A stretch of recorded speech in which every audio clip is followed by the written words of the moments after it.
All right. So, new chapter, no problems. Last-ish chapter, I'm going to sneak a little bit of 9.1 in there just to kind of sprinkle it in there. So chapter 8, trying to think if there was anything else to talk about. No. Well, maybe. Usually we call this simple linear regression. So an introduction to simple linear regression. Now, regression, let's start there. Regression is a line of best fit.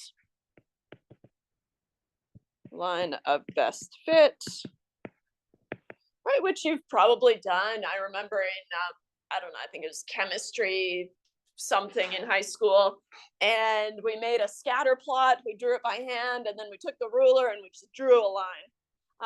It's a little bit, we can do a little bit better than that. There's formulas and things, but that's essentially what we're going to be doing in this chapter. I love ending on this topic because you've worked so hard through hypothesis testing and confidence intervals. And yes, we can still do those things with regression, but it becomes kind of a just normal theory again. And so it kind of settles down. So you made it through the worst of it. You did good. All right. So linear regression, what does linear mean? A straight line. Right, and so that's where the line of best fit is really coming from. Okay. Now, a straight line, you might remember a formula for a line, y equals mx plus b maybe, is usually the one that we use. We're going to alter that a little bit, okay? But nothing crazy, where m is the slope and b is the y-intercept. Right, that might ring a bell. So we have a slope and an intercept, and that's what we're going to calculate. Now the simple, which I kind of added in here, oh boy, a frog in my throat. The simple comes from just one x. Okay? And so most of our time will be spent with just one x. But then later, multiple linear regression. What? Let me mute everyone here. Let's see here. How do they changed mute all there. I feel like they changed the layout here. Too old for that. Can't handle it. Multiple linear regression involves multiple x's. Okay, and so what that's going to look like is you still have a y equals, we're going to call it b0, and I am getting ahead of myself, but just so we kind of see the end of the course, this is where we'll end. And so we've got a lot of cracks to fill in here, but b0 is going to be our intercept, and then we're going to have essentially a slope or a coefficient on x1 plus a slope or a coefficient on x2 and a slope or a coefficient on x3. So that's where we will end the course. Something to look forward to. So the simple is not as condescending as it sounds. It just means that you have a one x. Okay? Now, what is the x? The x in y equals mx plus b, x is the predictor or explanatory variable. Our goal with regression is to predict y.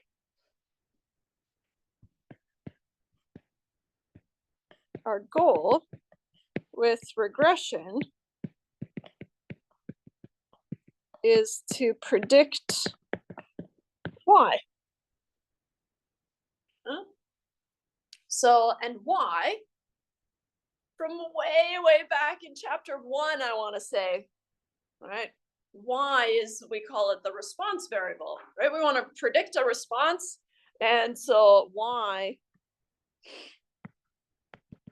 is called the response variable,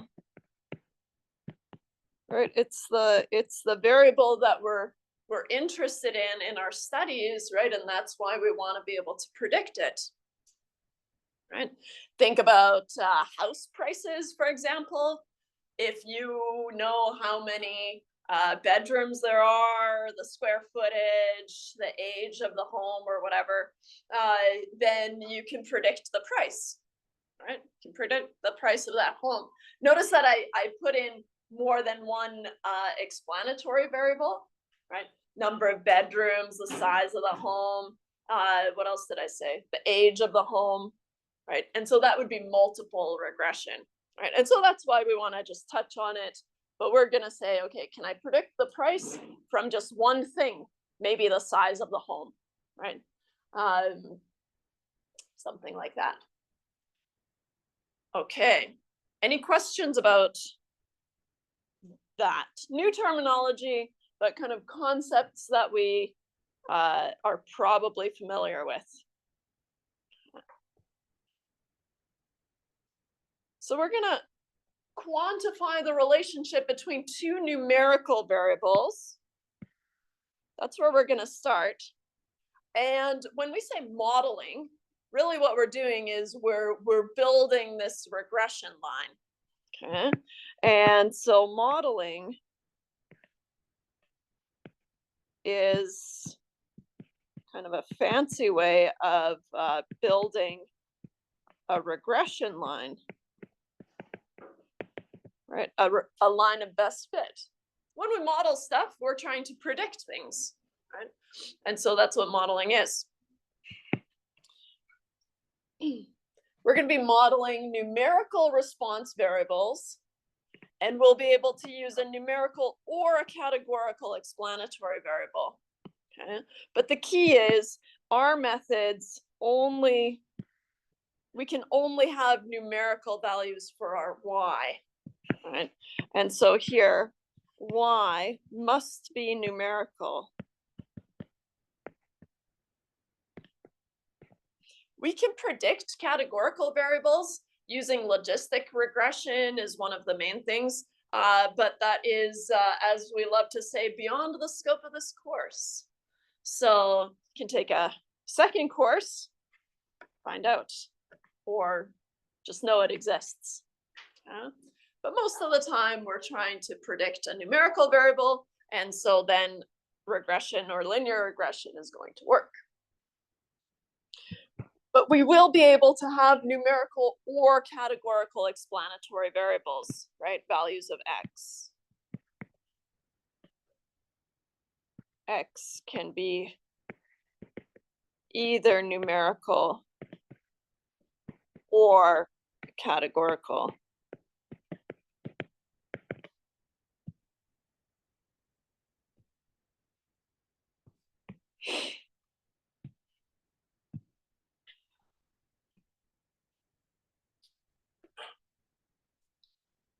To visualize the relationship between two numerical variables. Now that's what we're starting with. Okay, we're going to quantify the relationship between two numerical variables. And so usually what we do to visualize it is use a scatter plot. We're going to consider an example of poverty rates and the high school graduate rates in the States. I think it's quite old, from 2012, but that's okay, doesn't matter. So the scatter plot below shows the relationship between the high school graduate rate in all 50 US states and DC and the percent of residents who live below the poverty line, which is defined as income below $23,050 for a family of 4 in 2012. Right, so we've got some statistics on these demographics. And way back on your y-axis, right, your y-axis here, this is your response variable. And on your x-axis is your explanatory variable.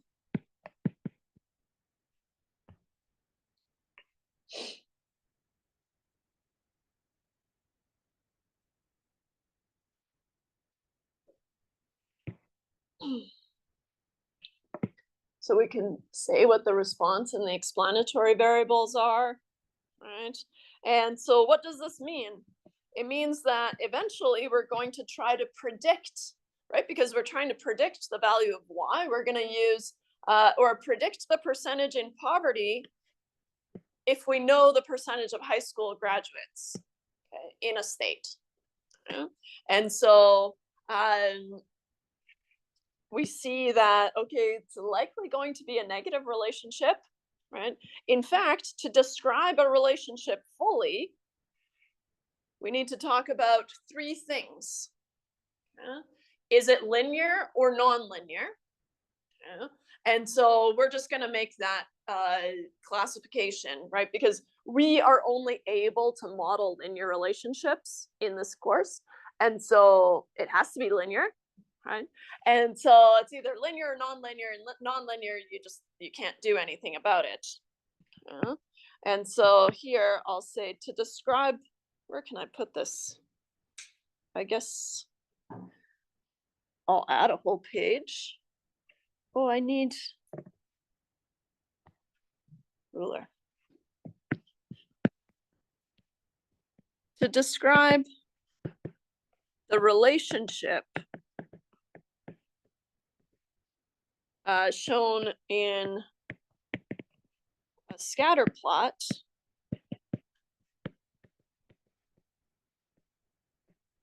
we need to discuss three things. And on the final exam, I will give you a scatter plot and I'll ask you, hey, what's the response variable? What's the explanatory variable? That's a good place to start.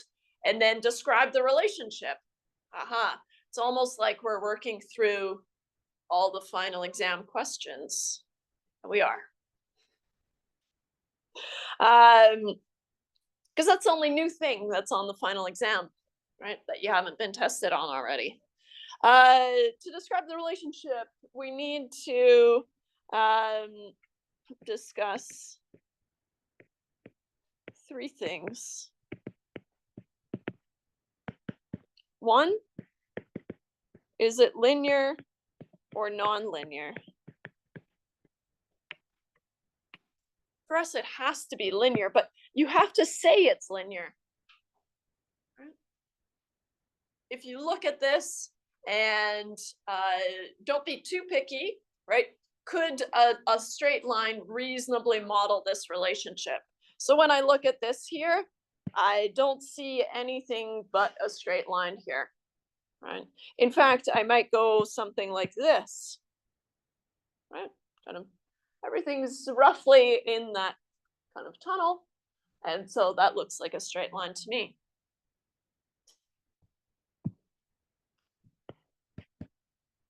Next, we need to talk about the strength. I'm only going to need you to talk about strong versus weak. You'll notice the assignment questions and the textbook questions. They'll go. They'll put a little flair on it, like moderately strong, moderately weak. I really only need you to talk about strong or weak. Now, how do we know if it's strong? If you can see any sort of pattern, I would call it strong, right? Or moderately strong or something like that. You can add a modifier, but you don't have to. So if you can see any pattern, it is strong.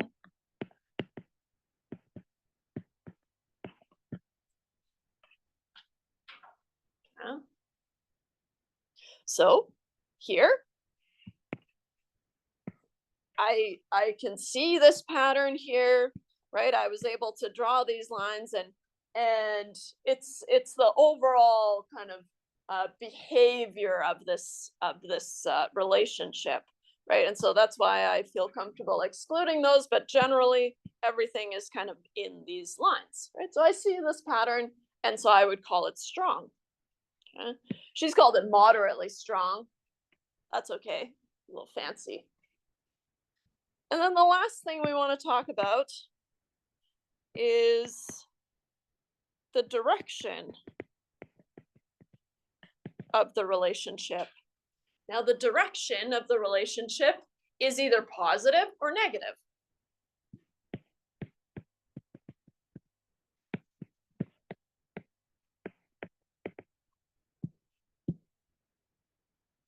So a positive relationship is going to look like this, right? Do, do, do, do, do, do, do, do, do.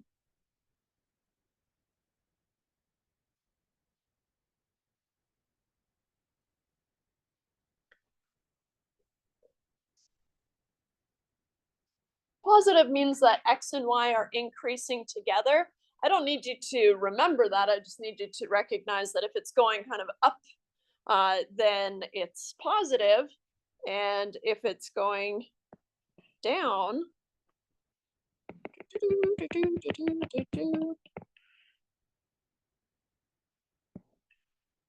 it's negative. And you can think about, in a negative relationship, as X is increasing, Y is decreasing.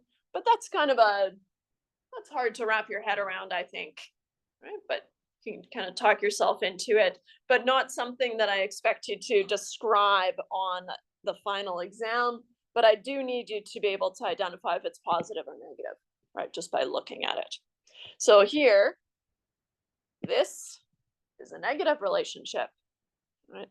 As the percentage of high school grads is increasing, then the percentage in poverty is decreasing, which kind of, makes sense from what we know about society.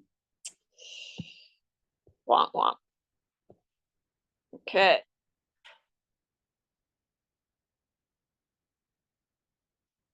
Let's see if I can remember what. I have something I want to introduce, and maybe I will. Maybe I will.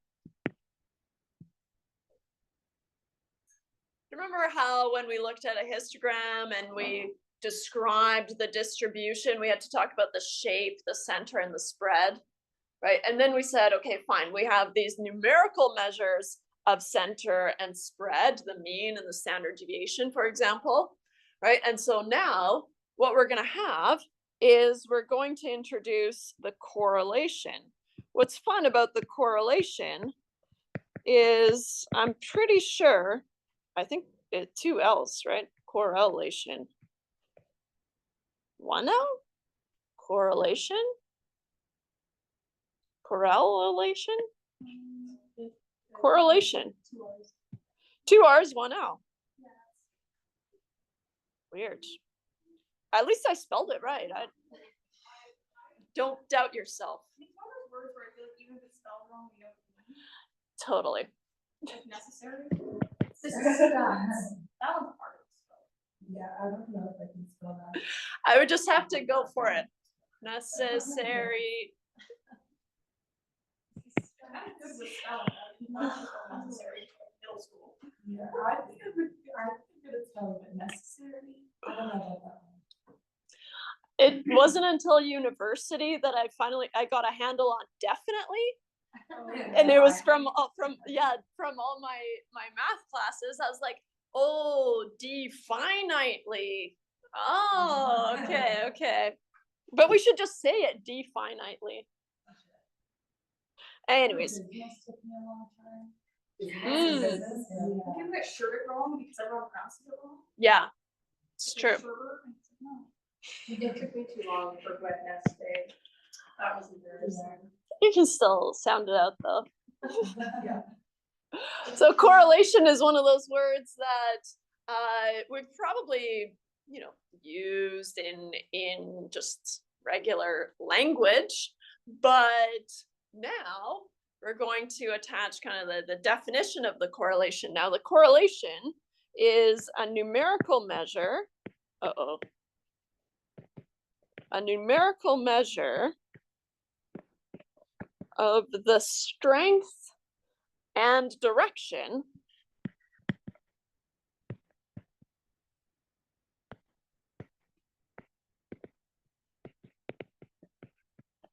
of a linear relationship. So it only applies to a linear relationship. That's your first kind of hurdle. If you're going to use the correlation, then you have to have a linear relationship. The problem with Excel and things like that is you can always calculate the correlation, but it only applies if you have a linear relationship. Much like you can always calculate the average, but it's only a good measure of center if you have a normal distribution, right? Same thing. And so the correlation is a numerical measure of the strength and the direction of a linear relationship. And so the correlation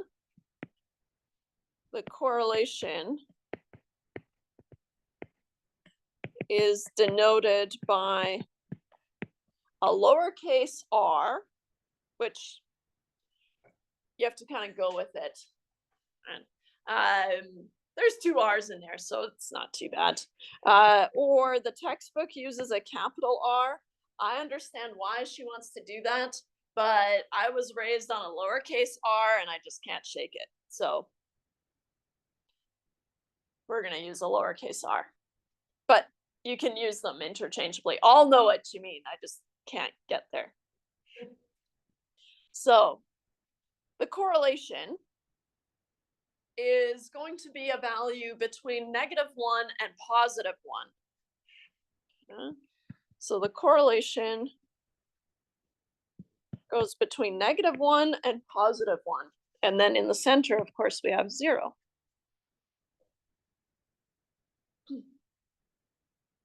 Now, a correlation of 1 or on the opposite end, -1 is going to be a perfect linear relationship. Okay.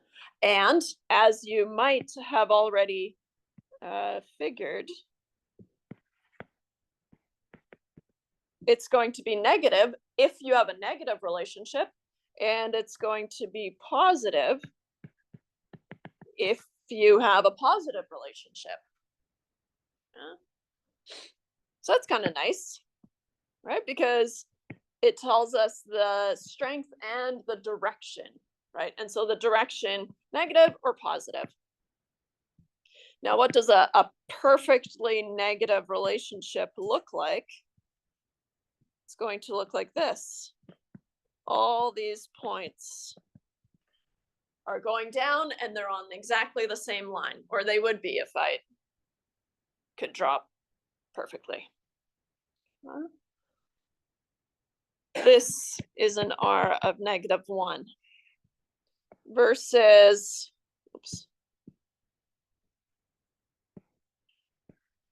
+1.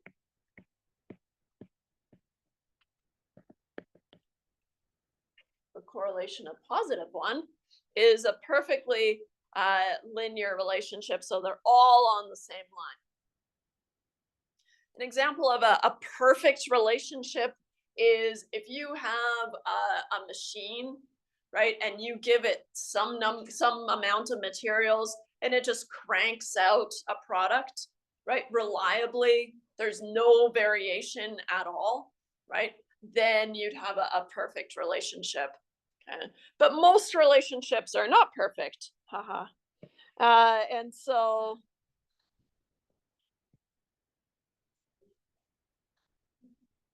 yeah, I'll put it on the t-shirt. Correlation. What does a correlation of 0 look like? This is where there's nothing going on. Okay?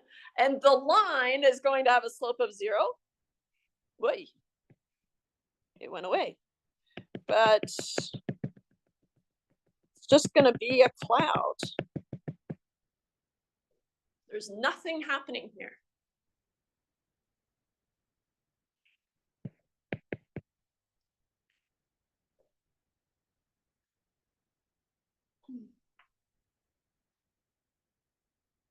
And then kind of as you move your way out, right? Maybe an R of 0.5, then you might have something kind of like this, right? Looks familiar, right? Or looks like more like the scatter plots that we've seen, right? Or a correlation of negative 0.5-ish might look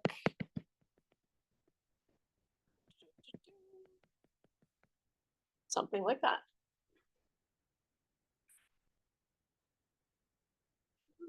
So as you move out from 0, right, in either direction, if it's positive, then in the positive direction, and obviously if it's negative, into the negative direction. But it's going to get stronger as you move away from 0. Okay? And I would say roughly around 0.5. Anything between negative 0.5 and 5, I would call this a weak relationship.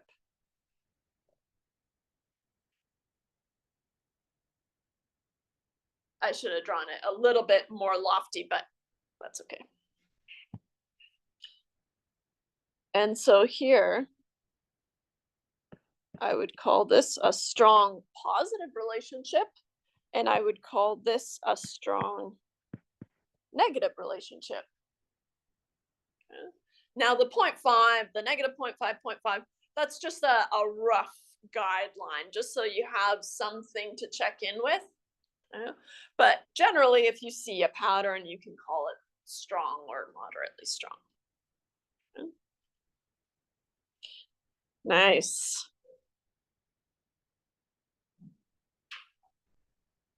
You never see anything outside of those ones.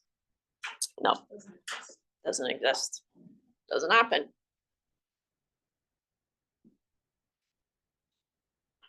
Trying to think of the math why it wouldn't happen, but that's okay. I can't think of it right now. On your formula sheet, well, we can go there. How exciting. We're in our last little stretch on the formula sheet. So the correlation, let's bring that in here. This looks worse than it is, I promise.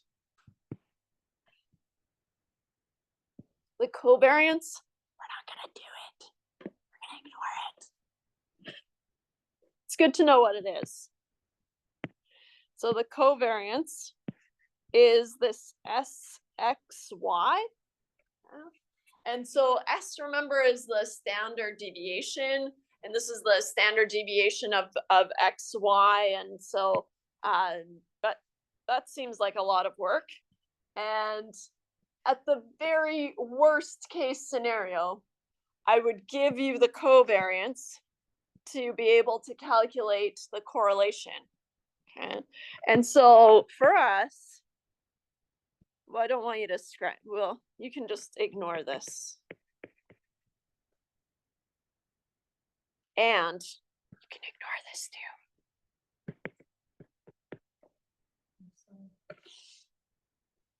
Which leaves us with very little. It's there for completeness, and I'll remove this line because I want to talk about it. So R, right, is the correlation that we were just talking about. And one way that you could calculate it is if I give you the covariance, and then SX would be what? Be the standard deviation of the X's, right? Because in your spreadsheet, you're gonna have a column of X's and a column of Y's. You can find the mean and the standard deviation of each of those columns, right? And so then you'd have the standard deviation of the X's times the standard deviation of the Y's.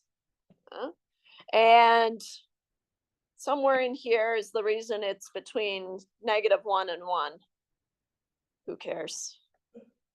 And here I have a note. Lowercase r and capital R are used interchangeably. But for us, I think there might be an assignment question where you have all these sums just to practice some sum work or summation work, okay? And so you might have to calculate the correlation using these summations, but I would give you the sums. I can't remember if I cut it or what, but just in case, I'll keep it on there. But on the final exam, there are kind of 3 options for the correlation. I'll either give it to you, I'll say the correlation was this. That would be really nice, right? Wow. Or I have to give you the covariance and the standard deviation of your x's and the standard deviation of the y's, right? And then you'd be able to calculate the correlation. And there's another way, but I'm keeping it secret. Stay tuned. Cliffhanger. No. The covariance is the standard deviation of x times y. So you can make a new column of x times y and find the standard deviation, but we don't. Nah. Like I said, worst case is I give you the covariance and you have to calculate the correlation. That's the worst case.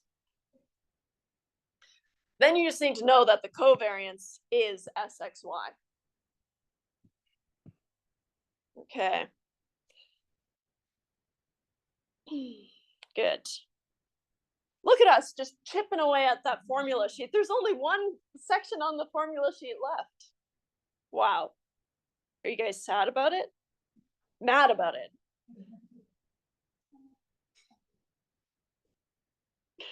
All right, so we're gonna get back to the correlation. I kind of took a detour, but it was the perfect segue, so no regrets. Here, we are given the model. Now, usually we're going to have to calculate this model, okay? And so later, I'll make a note here. Later, we will see how to calculate the slope and the intercept. But just to develop some of the theory, right? We'll just pretend that we have it, and then we'll talk about it. So let's see here. So the linear model for predicting poverty from high school graduation rate in the US is this. Now notice that we have a little poverty hat, right? Should be a bigger hat in my opinion. Usually we put a hat like that. Or y hat, you're going to read it as the predicted value of y is the predicted value of y. So just like a bar means it's a sample mean, right? A hat now in the regression sense means that it's a predicted value, right? Because that's our goal. We're trying to predict y. Remember, we had a p hat. That was the sample proportion, okay? And so context would tell you that these are completely separate. That's tricky, but I'll even remove this just so there's no, if it's a y, then it has to be a predicted value of y.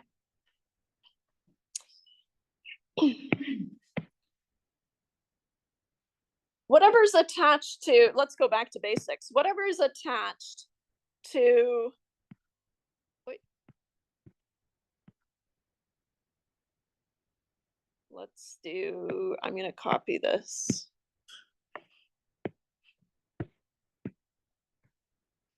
I think I'll be going rogue today. kind of always do, but want to talk more about this. Whatever is attached, or I should do this, to the x. So remember our x was the high school grads, right? The percentage of high school grads. Now the number or the value attached to the x will be the slope.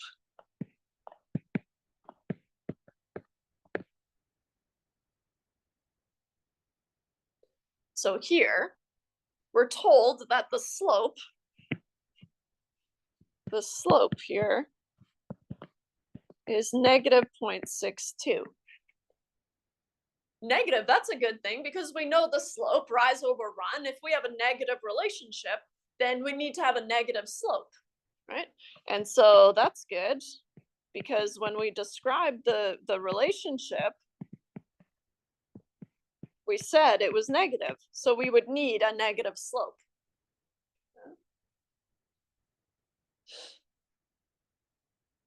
The intercept, then, or maybe I should use a different color here. The value on its own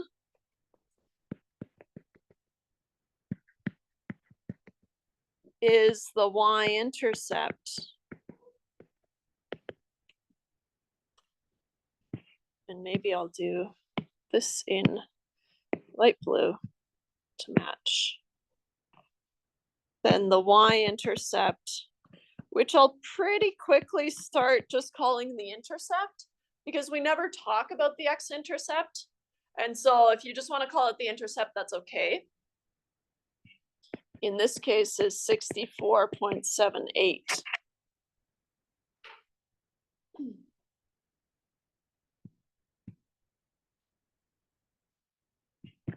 And this is your y, the poverty, percentage in poverty.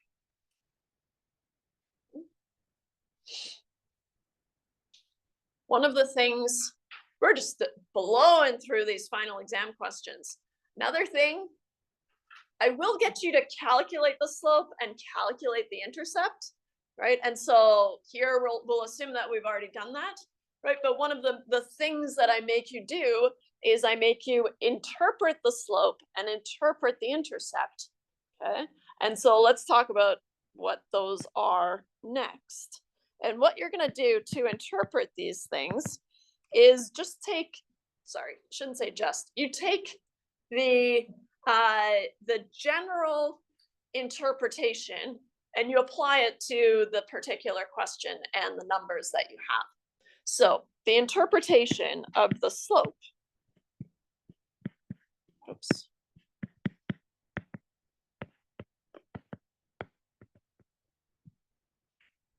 The interpretation of the slope in general is for each unit increase in x, we expect a slope increase in the predicted value of y. We expect a slope increase in the predicted value of y.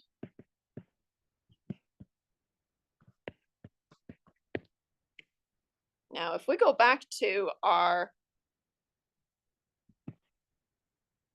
equation that we've been given, what does that translate to in terms of this problem? For each additional percentage of high school grads in a state, right? So that's the each unit increase in x. We expect a negative 0.62, you can say unit if you want, increase. Now that's weird, right? But I always like to just have something that's always going to work, right? And a negative increase is a decrease, but you don't want to say a negative 0.62 decrease because that's an increase. And so don't trip yourself up, right? And so it's always safe to say a negative 0.62 increase. Otherwise, you'd have to say a 0.62 decrease. And I'm not expecting you to do that, right? And so if you just apply this interpretation, it will work, right? It's going to sound weird and you might not like it, but you can always change it after. But you don't want to say something that contradicts yourself. So negative 0.62 increase in the predicted percentage of poverty, or percentage in poverty, I guess, right? The predicted value of y. So for our example,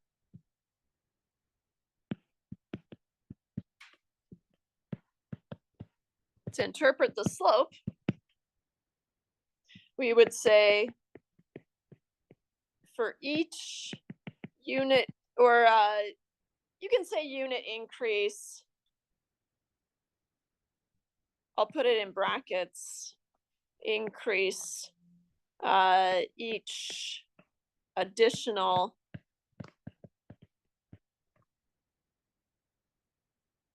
percentage in percentage of high school grads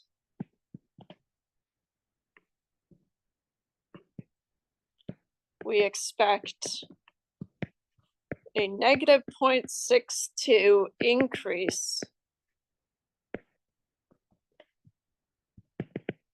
in the predicted percent in poverty. And it doesn't have to sound beautiful or anything like that, but things I'm looking for are the each unit increase, right? Or some sort of hint that as X increases by 1 unit, then my predicted value of Y is going to change by the slope, right? That's what I'm looking for.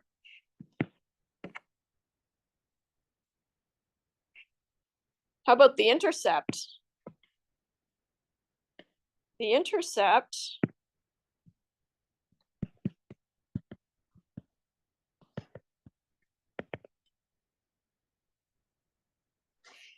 in general, if we think about this equation here, this is your intercept.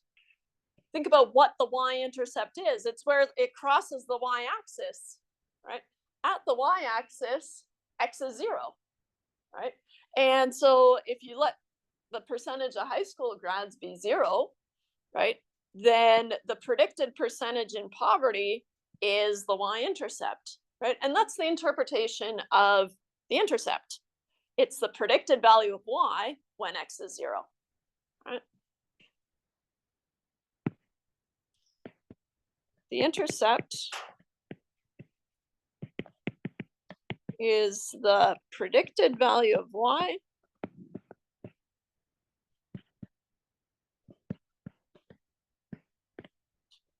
when x is 0.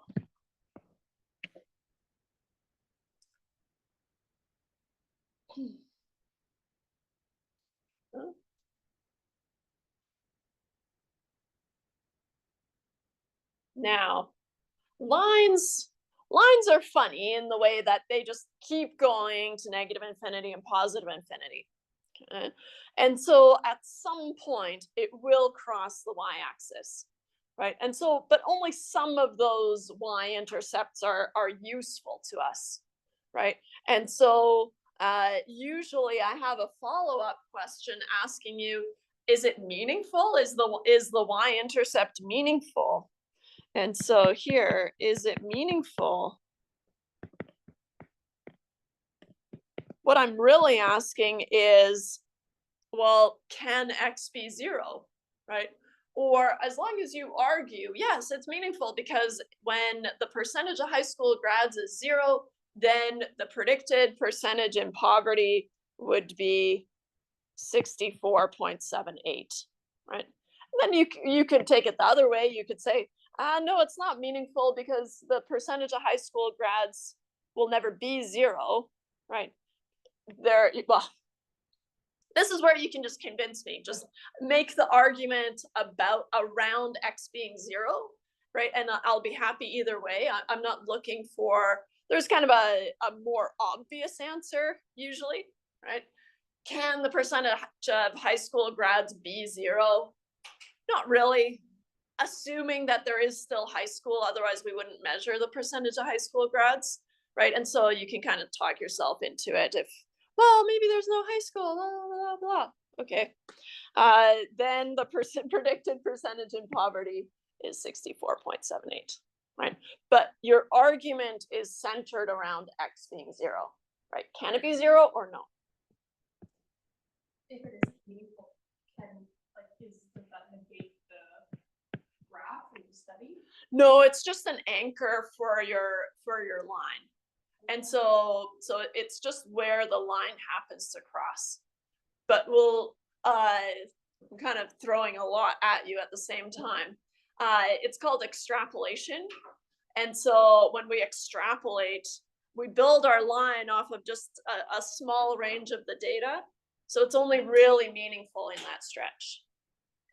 But that's like probably next week. But now you've heard it, extrapolation.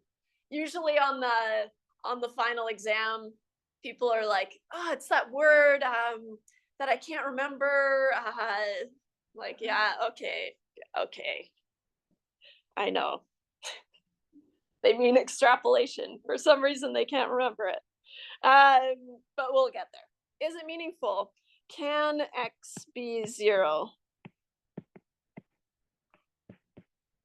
You can make any reasonable argument as long as it's centered around X being 0. Any reasonable argument.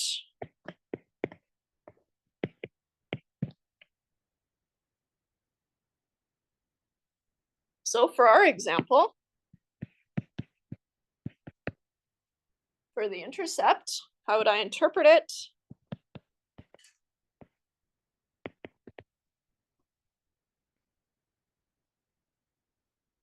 Maybe I'll rephrase it just because it sounds weird. Right, the intercept is 64.78. Or maybe I'll just keep it. 64.78 is the predicted, I'll just keep it as it is. Predicted percentage in poverty, right? Predicted value of Y when the percentage of high school grads is 0.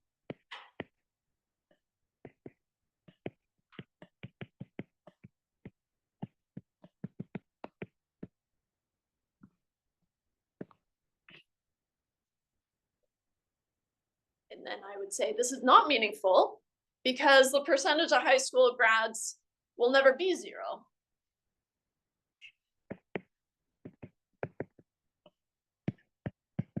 This is not meaningful because the percentage of high school grads will never be 0.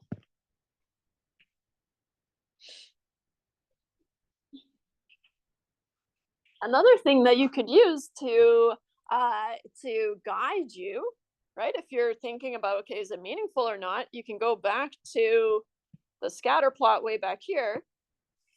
And if 0 is on your x-axis, then that's a reasonable value, right? Here we pick up at 80 to 90, right? So we've built this line off of a range of x between, let's say, 75 and 95.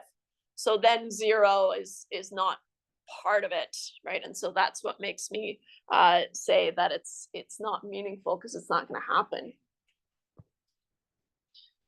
But if you argued, yes, that's meaningful because the percentage of high school grads can be 0, I'm fine with that. Yes, that's meaningful. This is a study out of the States and the public education is in peril. Yeah. And maybe they don't need high schools anymore. Honestly, wouldn't be surprised if they said something like that. Right now. At this point, anything can happen. Anything.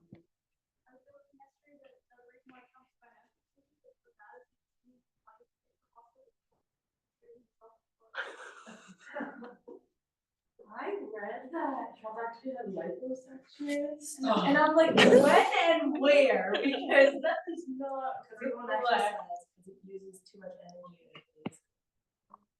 I also read that he's like 6'3" or something, and I'm like, yeah, that's That's really tall. yeah, I think I Crazy. After that's the like this. Or like, I don't know, you think as like a billionaire, you'd be in like not best shape ever. You should be.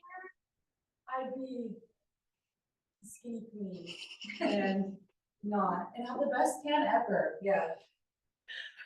I mean, I think he feels he's got that coverage. So, His reality is very different.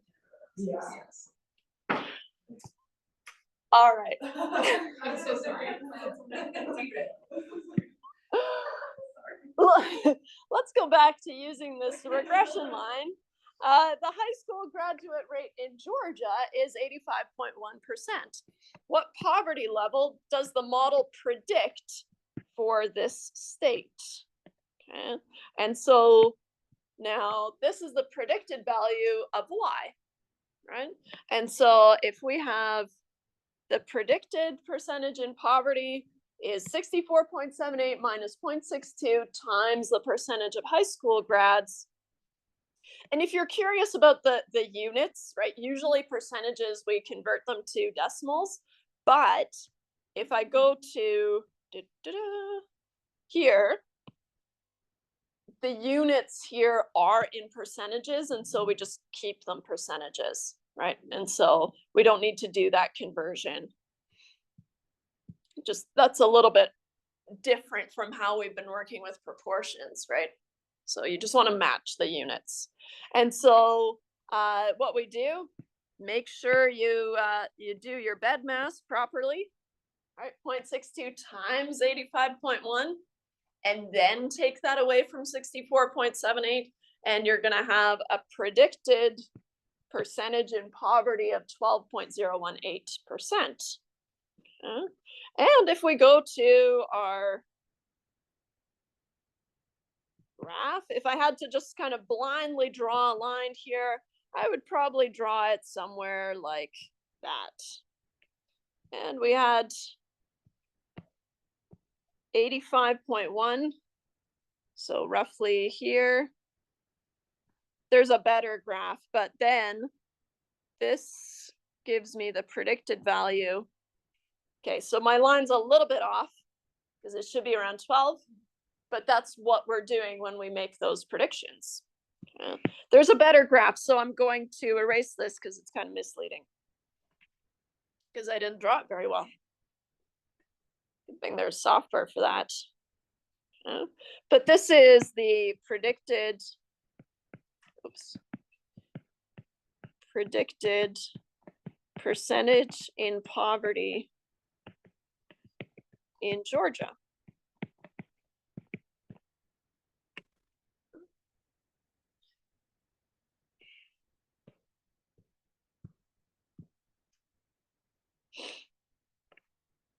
Bringing us to residuals. Lines of best fit are kind of a rabbit hole in a way, because how we fit the line of best fit is essentially, and I say essentially because it's not technically all we're doing, but we're minimizing the distances between all the points and the line. But in order to find the distance between the points and the line, we have to have a line. And so what it does is it just kind of iterates through to figure out, okay, what line minimizes this distance? And we've got a formula for it, so we don't have to really think about it too much, but it relies on what we call the residuals. Now, residuals are leftovers, right? Just kind of, it's residual, it's leftover, and it's the leftover from the model fit, right? And so you have your data, right? Your data is these guys, right? And the fit is the line. And the residual is that distance. So it's the line plus the residual gives you the data. On your formula sheet, I phrase it slightly differently, and we're going to bypass zoom to the very end. I know. Wow. What a moment.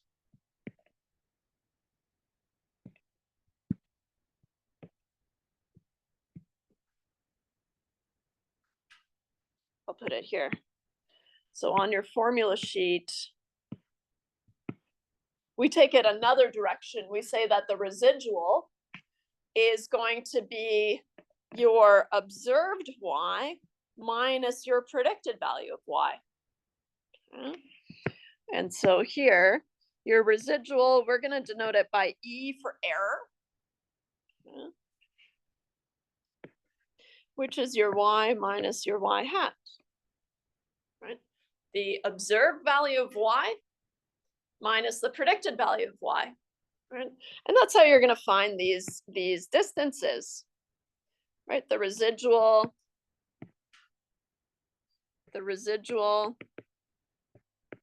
is denoted by E for error. Because R is already taken. We've already seen R in the correlation, right? And so R was taken, and E makes sense because it's the error.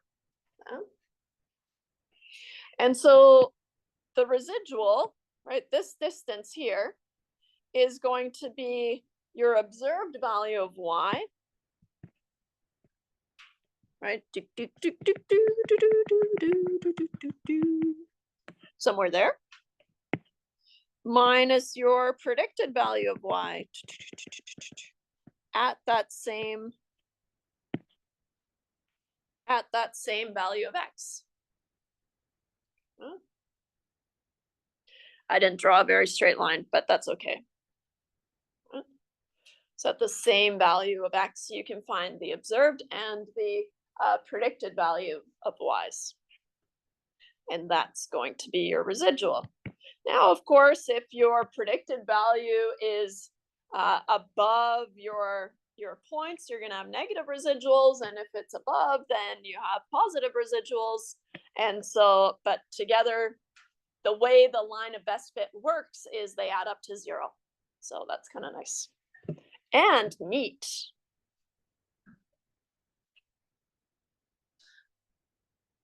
So like we said, the residual is the difference between the observed y and the predicted value of y.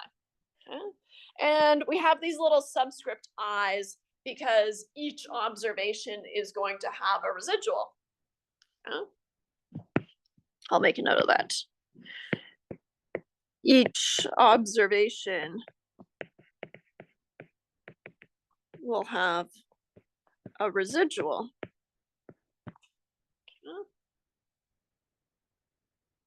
Which means you'll be able to calculate the residuals for each of the observations. You'll be able to make a histogram of the residuals if you wanted to. I can't remember if I make you do it in an assignment or what, but you'll be pleased to know we're nearing the end of assignments. Wow. I feel like it's 2. Oh, wow. These are the ones I've been worried about because of the add-ins. So I checked IT and I am not able to get add-ins. Huh. That's weird. And what's extra weird is I've had people with the same problem and I don't remember how they solved it. And that's so annoying. IT just kind of said like, oh, it's already built in. It's like, thanks. But it's not. I can't get it. It's not. I guess, yeah, kind of annoying, but you could always use a school computer. They got me to sign in with school computer. Still student accounts. Really? It just been entirely disabled because it's a student account. That doesn't make sense though. I mean, I guess after class I can show you. Yeah. Let's do it. Just because it makes it a lot easier. Anyways, Uh, what was I saying? Oh yeah, non-committal. I feel like it's 2 more. There might be a bonus one, Yeah, I think that would be nice. I think Right. most people I've ever heard. right? Okay. Here we've got DC, and we see that this distance, well, we don't really see it, but we are told that for the DC, which is not a state, but its own thing, they do weird stuff down there.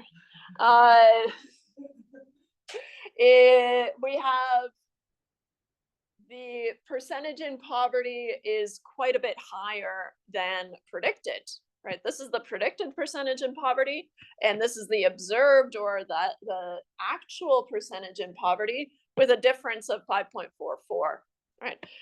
Whereas RI, Rhode Island,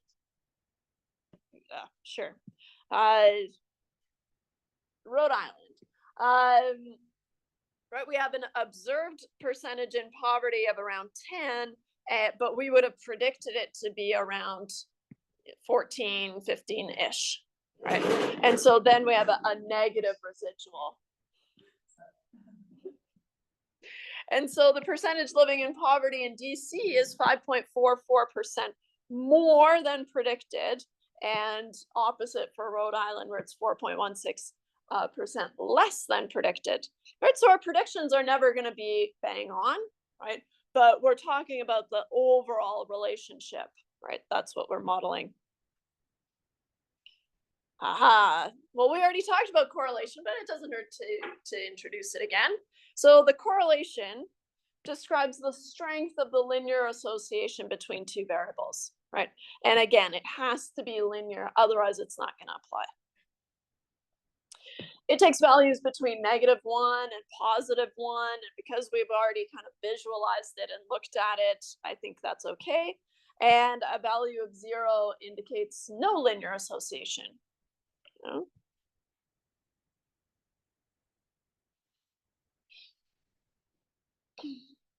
This is just kind of to see what a correlation might look like in a scatter plot. Okay, so which of the following is the best guess for the correlation between percentage in poverty and the percentage of high school grads? First things first, I have a negative relationship, right? And so immediately I can eliminate some of these choices, right? I can eliminate any positive choice. What's another thing I can eliminate? I know my correlation has to be between -1 and 1, which means I can also eliminate -1.5. It's not an option. So then I'm choosing between -0.1 and -0.75. Now, I can see a pattern here. I can see a general relationship here. And so for that reason, I'm leaning towards -0.75. Now, -0.75 feels quite large, right? On our -1 to 1 scale, right? It's really far from 0, but this is what it would look like, right? And so that's why as soon as you see a pattern, you have a strong relationship. Okay? Nice. So that's what it would look like. Ta-da.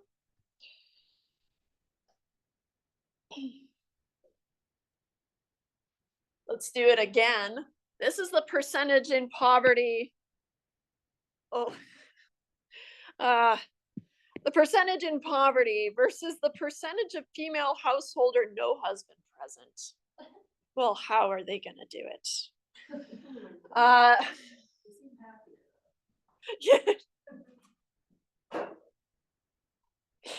Yeah. Let's see here. Okay, so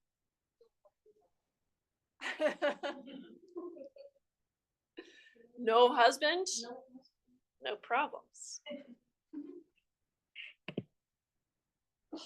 Okay, so this is a weak relationship. I'm having a hard time seeing a distinct pattern here, right? And so I would say maybe kind of something like this. I could be convinced of other kind of directions, but I would call it a positive relationship if I had to guess at something. Which means I'm choosing between, and now I have to look at what the solution is. I know it's not 0.9. Ah, fine. I could have gone there. All right, so can't be negative.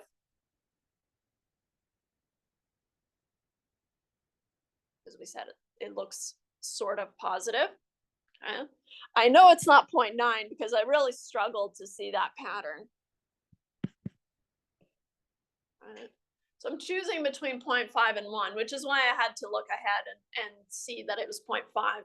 And but if you had chosen 0.1, I would be fine with that, right?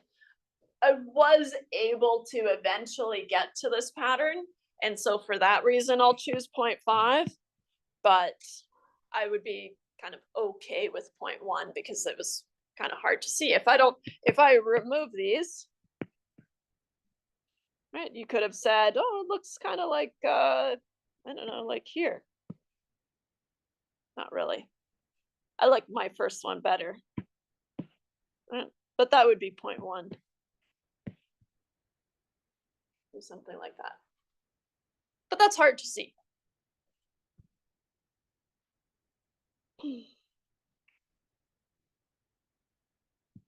Which of the following has the strongest correlation? That is the correlation coefficient closest to -1 or +1 or -1. A is a decoy. This is not a linear relation. This is the strongest relationship, but it's nonlinear. Okay. So the reason it wouldn't work is because the correlation would fit a straight line to it. And the correlation would be quite weak here, right? Because it would only be fitting really well in 2 points and then really poorly in the other bunch of points, right? And so it would, you can still calculate the correlation, but it would be quite low. Okay? And so if I had to kind of, let's see here, this one looks the strongest to me, right? So here, this one is the strongest. Let's call this number 1. And then I would call this number 2. I guess I shouldn't circle all of them. And this one I would say is number 3. And this one would be number 4 because the line only really captures activity in 2 points. Right? So that's the caution. You can always calculate the correlation, but it only means something if you have a straight line. Okay.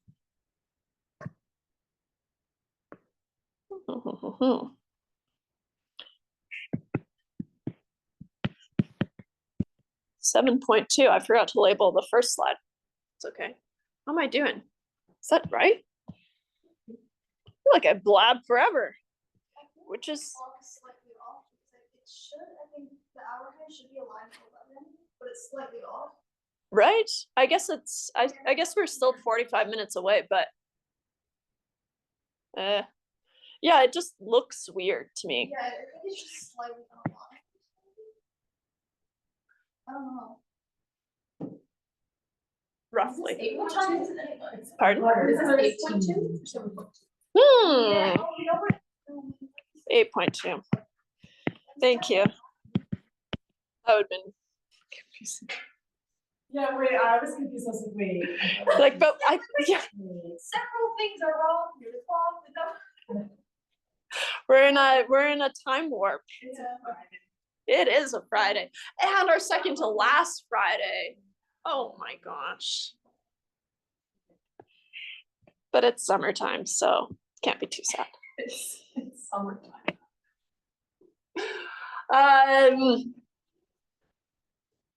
Okay.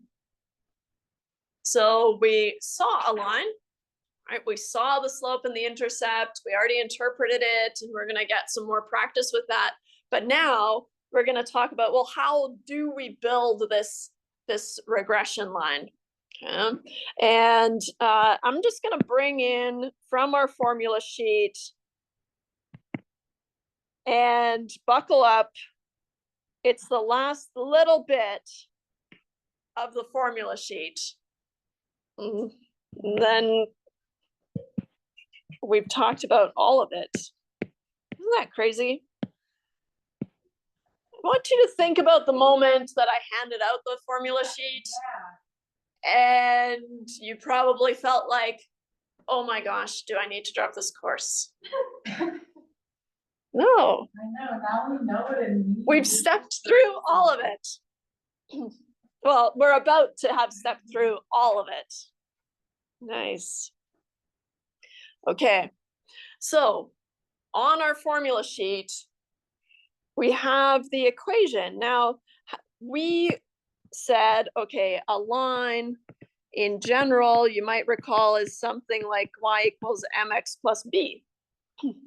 We're going to graduate a little bit in terms of the notation, and we're going to use y hat, which we've already seen. The predicted value of y is b0 or b naught. Yeah.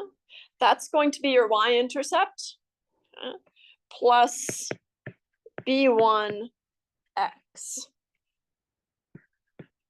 where b naught is the y-intercept and b1 is the slope, right? Whatever is attached to the x is the slope, and whatever is on its own is the y-intercept.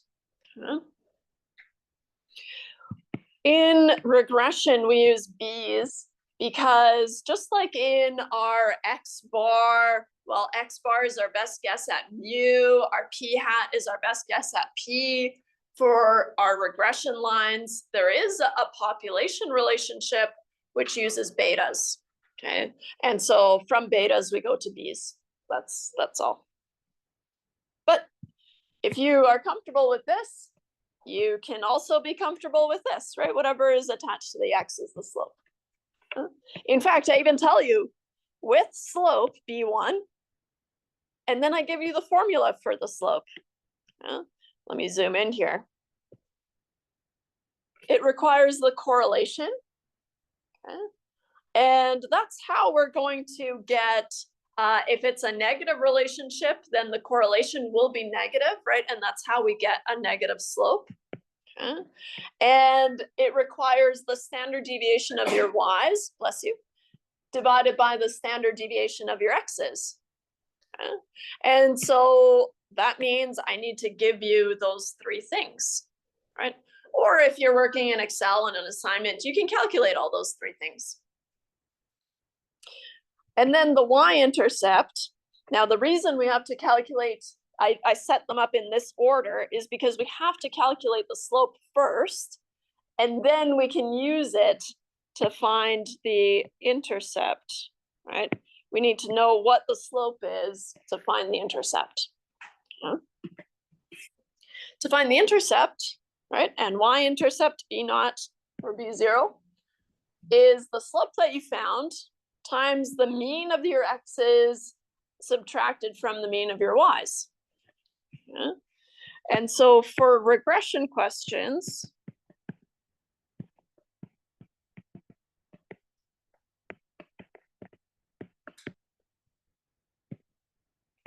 we need x bar and the standard deviation of your x's. We need y bar and the standard deviation of your y's and the correlation.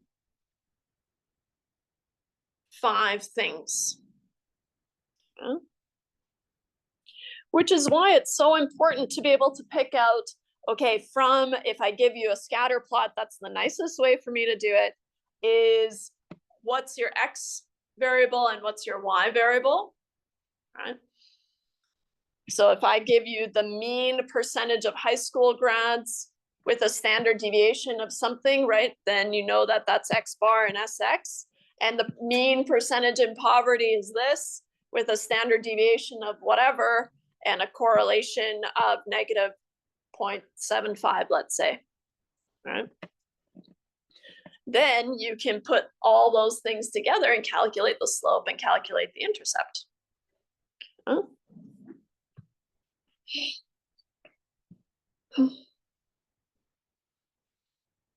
Okay. Anything else I wanted to say here?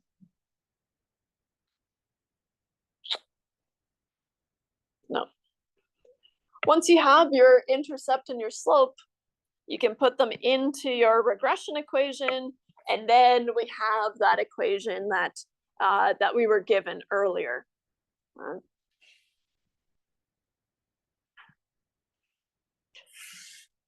So a line of best fit, if you think about, okay, if I had to articulate what does a line of best fit mean, it's a line that has small residuals, right? We want to minimize the residuals from all the points to the line. So we have a couple of options.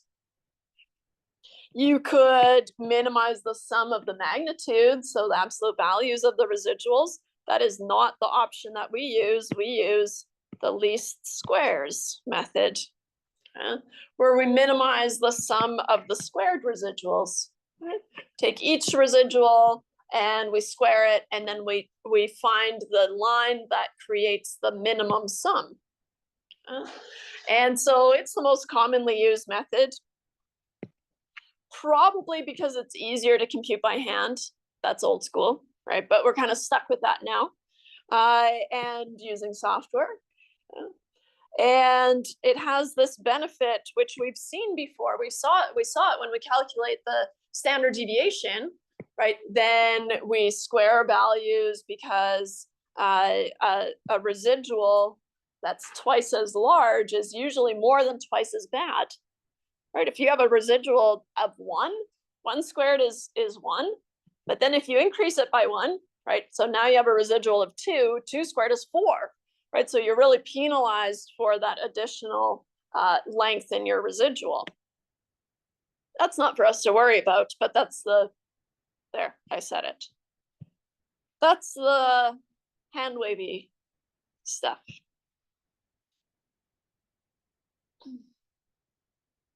So for our population, right, there exists a line with betas, okay? Just like we had mu's and p's and all that fun stuff. Right now we have some beta naught and beta 1. We are still trying to use our b0s or our y-intercept, right? Our calculated y-intercept is our point estimate for b naught. And as soon as you see point estimate, I know what you're thinking. Oh, I wonder if it has a standard error. It does. And what can you do with a standard error? You can build a test statistic. What's nice is it just is a t, which you know how it behaves. But usually software just does all that for us. So I'm not going to spend too much time on that. Or we'll see if we even have time to get there. Okay, but B1 is our point estimate for our population slope, beta 1.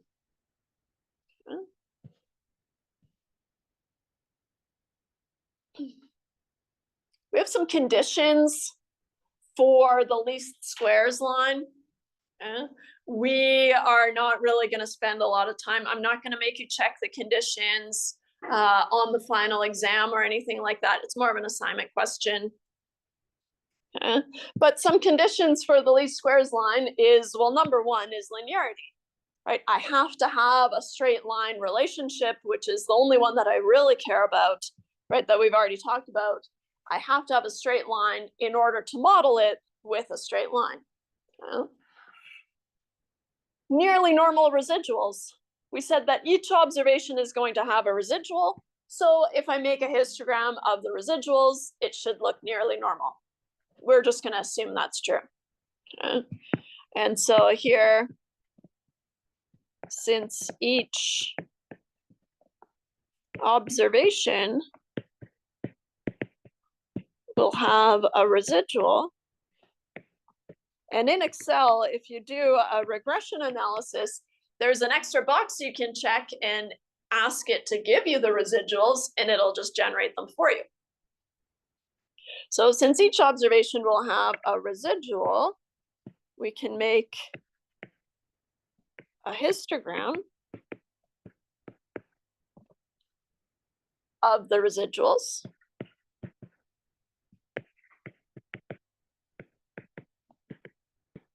To make sure it is approximately normal.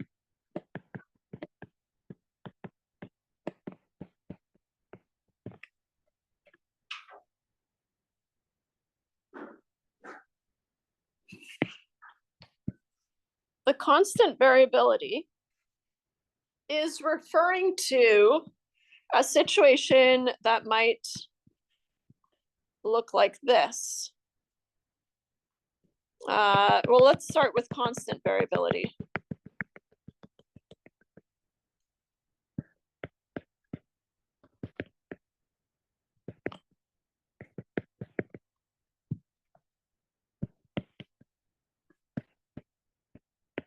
Even scatter around the line, or kind of the hypothesized line.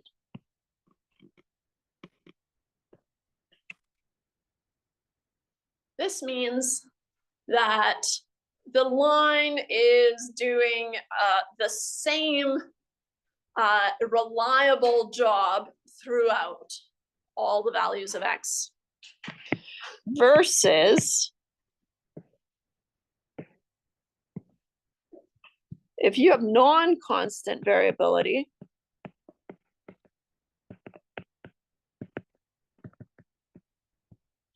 it could look like this.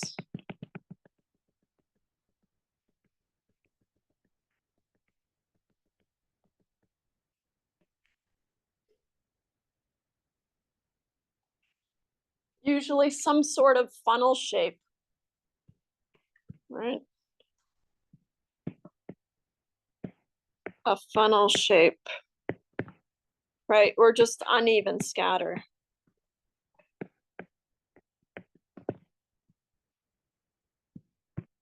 Our line would most likely run like this. Yeah. The problem is that for these values of X, kind of here to here, right? It's doing an excellent job. We have very reliable predictions. Everything is kind of sticking to the line, and there's very little deviations. Now the problem is we won't know when we cross this threshold into kind of the unknown, right? And so here we have this kind of large spread, right? So past some point of, so for some points of X, very reliable. And then here it becomes unreliable predictions.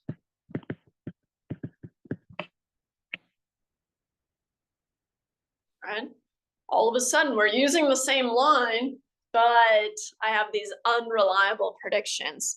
Now, if you encounter data like this, there are methods that you can use, including a transformation. You can transform your data, but again, beyond the scope of this course, besides me saying it, there, I said it. You can transform it. So there are methods, but not for us. So those are kind of the conditions, and usually what we do is we fit our line, right? We model, and then we check these conditions to make sure that they're reasonable. Okay, once we're satisfied with our model. Usually in modeling, you would generate many different models, and you would then land on one and check the conditions to make sure that it's reasonable. Now we've already talked about all these, but I do want to talk about a residual plot.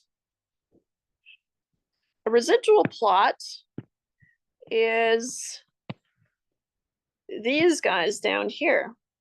So we have the original plot up here, 3 of them. And the residual plot has the residuals on the y-axis. And usually we put the predicted value, although they're not very clear about it. Usually we put the predicted value, predicted y, or the explanatory variable.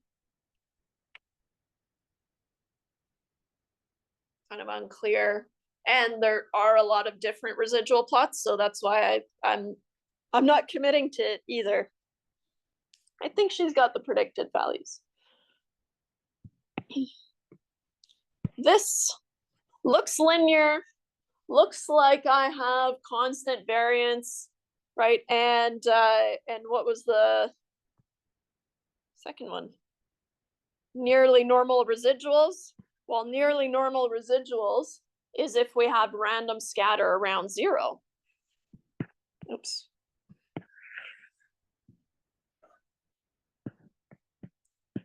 Nearly normal residuals, or maybe I should say we have nearly normal residuals if the residual plot shows a random scatter around 0.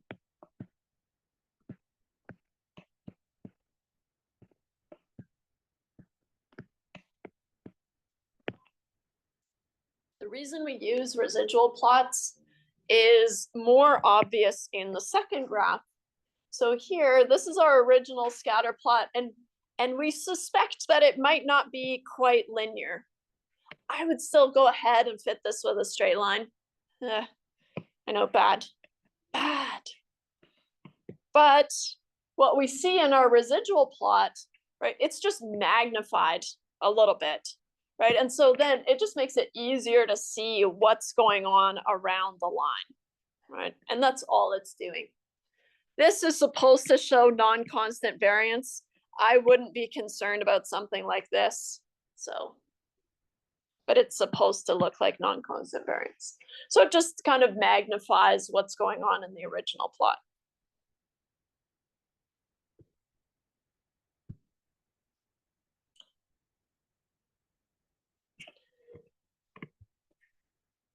Maybe she has sorry. I'll do the explanatory variable. I'm ready to commit now. Explanatory variable. It's the only reasonable explanation to what she's done. Notice that there's no scale here. That's what makes it hard to tell what they've done. So a residual plot, okay. If we look at Rhode Island, for example, as the green triangle, then we're going to put the residual of -4.16 on this graph, right? And so we've got the residuals here. And what I have to assume is the percentage of high school grads here. And so it's just translating the residuals into a new graph. Like I said, we can make a histogram of the residuals, and we don't want to be too picky. I think this looks approximately normal. All right. You don't want to be hung up on things like this, right? If you had more data, for example, it's always the argument, right? Is, oh, if I had more money and I could collect more data, you can give me funding, then it would approach a nearly normal distribution. That always works. Oh boy, if I just could collect more data. Constant variability, we've already talked about it, but one kind of fun word, also difficult, talk about things to spell. Constant variance is also called homoscedasticity. Homo meaning the same, and skedasticity, variance. Okay. And so homoscedasticity, hard to say. But I'll highlight that because I'm pretty sure at some point in an assignment it might come up. So there it is. Sounds like jazz scatting. Homoscedasticity.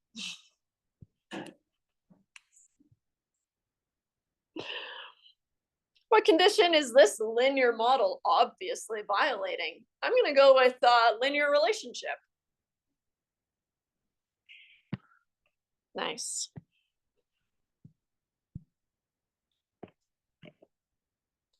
What condition is this linear model obviously violating? Well, how about constant variability, right? We're getting excellent predictions down here. And then as we move out for our values of X, we get worse predictions, but there's no way to communicate that, right? And that's the problem.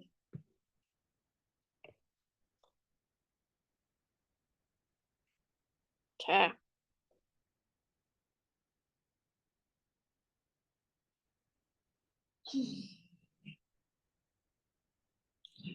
I'll ask you this, since you're here on the second to last Friday, should we power through and maybe not meet on next Friday? Or do you want to meet on next Friday?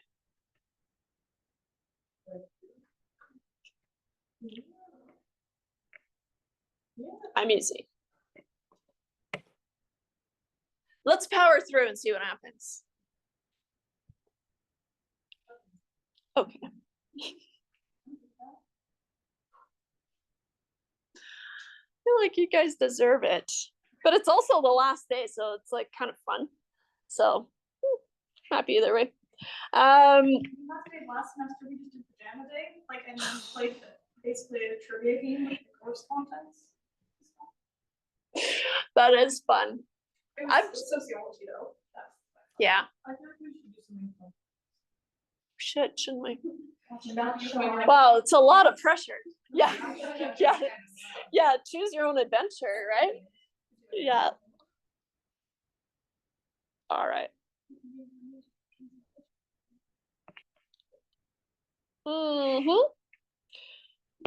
Here's our example. So, as we've already seen, in order to calculate the slope and to calculate the intercept, right, I need to give you some information, right? And I also should give you the scatter plot, right? Because that's annoying to make by yourself. So we have the same scatter plot that we've been looking at, and now we're going to find the slope, find the intercept, and interpret them. Okay. So the percentage of high school grads, now sometimes I mean, and I don't tell you which one is X and which one is Y, right? I could write it out, or I will write it out in a sentence, and it would read something like, the mean percentage of high school grads was 86.01 with a standard deviation of 3.73. And the mean percentage in poverty was 11.35 with a standard deviation of 3.1. From there, you would have to assign these X bar, Y bars, S, Y, and I'll tell you the correlation is negative 0.75. Or I could give you the covariance. I could say the covariance was whatever it would be. I don't have the math. Could, but. So now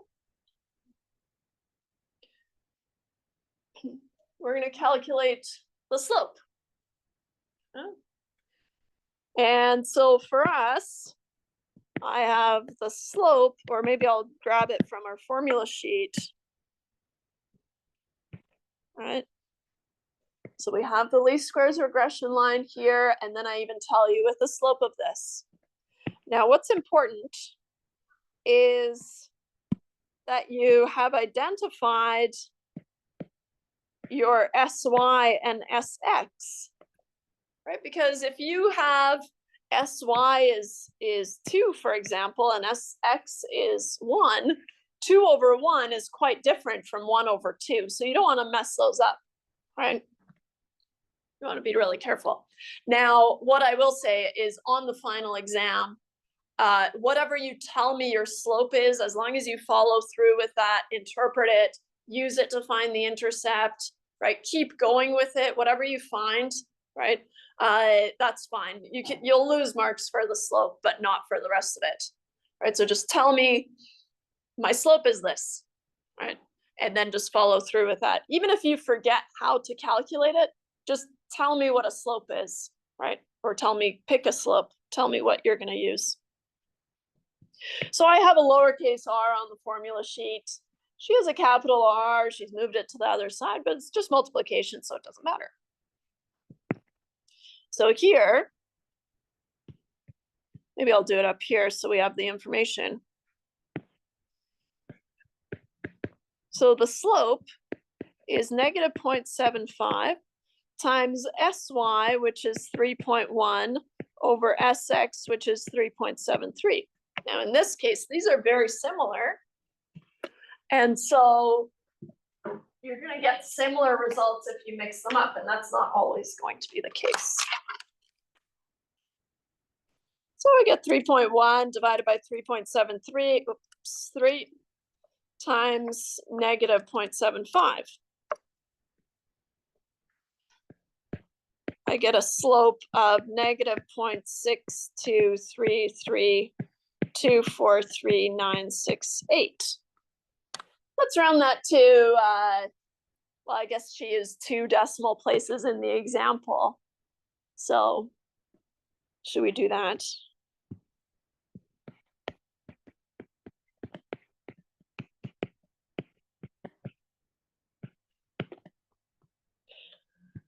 As a general rule of thumb, if you're kind of wondering what you can round to, in general, as long as you keep as many as you were given and no less, right? So here you were given 2 decimal places, so then you should keep at least 2 decimal places. You're always better off keeping a couple more, but you don't want to lug that whole thing around, right?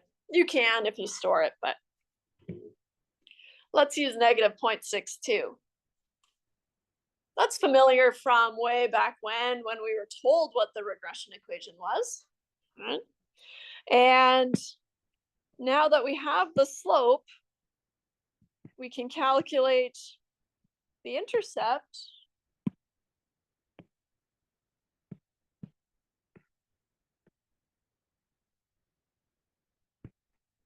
We need the mean of your y's minus your slope that you just calculated times the mean of your x's.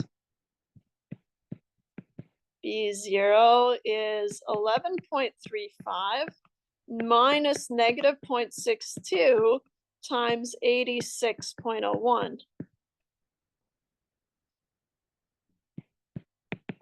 B0, remembering your, where did I put it? Your bed mass, right? Negative 0.62 times 86.01 is going to, and I'll show my work here, although you don't have to. Minus 53.3262. So 11.35 minus that guy, I get 64.6762. Did we have 64.67? I'm gonna zip up there. Whoa, okay, long time ago. 64, she has 7.8. I wonder if she kept all the decimal places. That's okay. We'll use ours.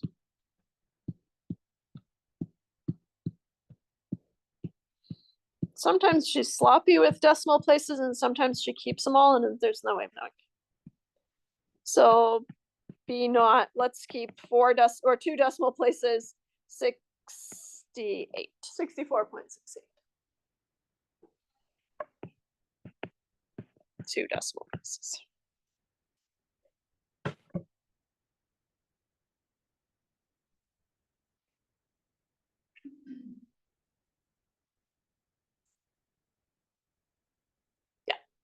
Will the B0 always come from the meaning of Y? Yeah, so it'll always come from Y bar, and then you have to incorporate the slope that you calculated earlier. So it's kind of baked in. So that's what I mean. If you got the wrong slope, but you follow through, that's fine. I'm not going to take marks off for that, right? And here's an LFF. Little fun fact. Have I not done an LFF before? You've done contacts, but I don't remember hearing LFF. LFF, a little fun fact. Any regression line will always pass through the point X bar, Y bar. Crazy. So at some point, if I know X bar 86.01, let's say is maybe here, and Y bar is 11.35, let's put her here. Then at some point here, X bar, Y bar, my line will pass through that point. That's just kind of a neat thing, but it's also what we are leveraging when we're solving for the intercept, right? If I know a point and I know the slope, I can use the point slope form of a line to find the y-intercept. Okay. That's just an LFF. That's not, I'm not gonna test you on that. It is something that we're using though, so it's kind of fun.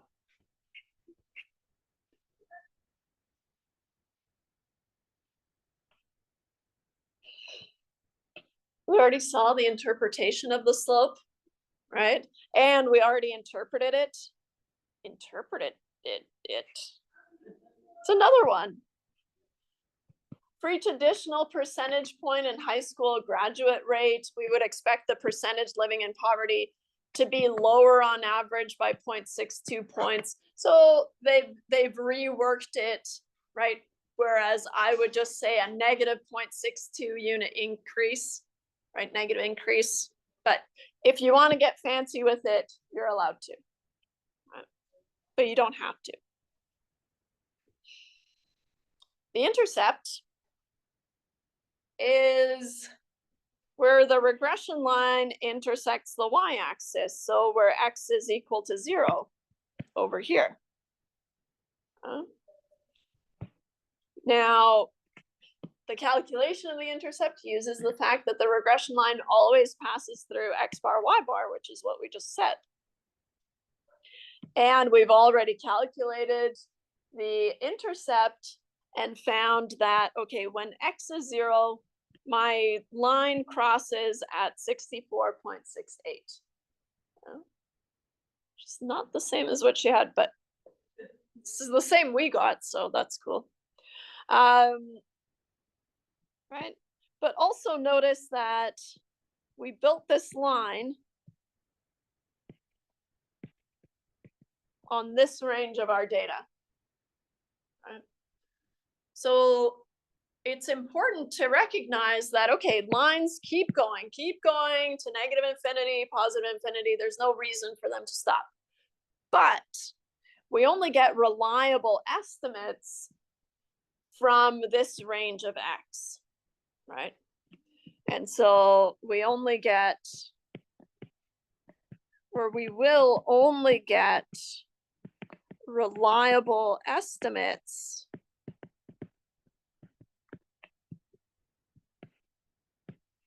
from values of x in this range.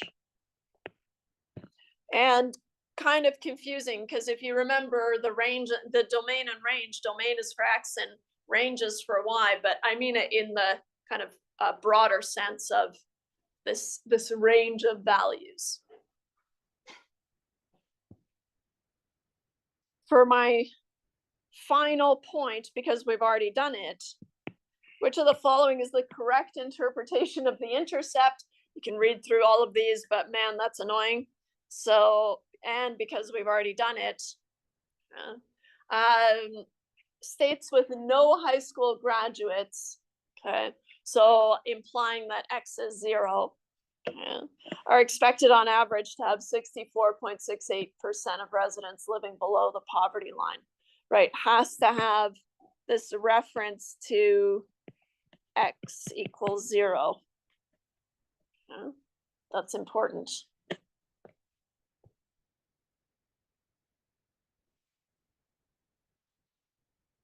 What's the difference? It's just the wording between C above it.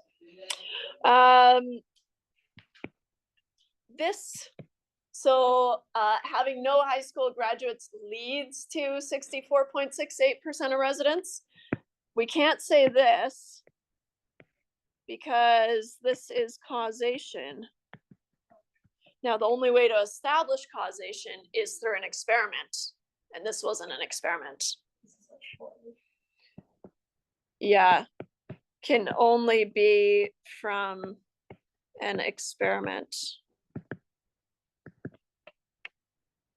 And my stats teacher, my first stats teacher, he would yell at us a lot, and he would always yell, "Correlation does not imply causation." So there. Now I've also yelled it at you. The cycle continues. We'll call it there. You did so great. Enjoy your weekend. If you have any questions, let me know. Otherwise, see you next week for the last week.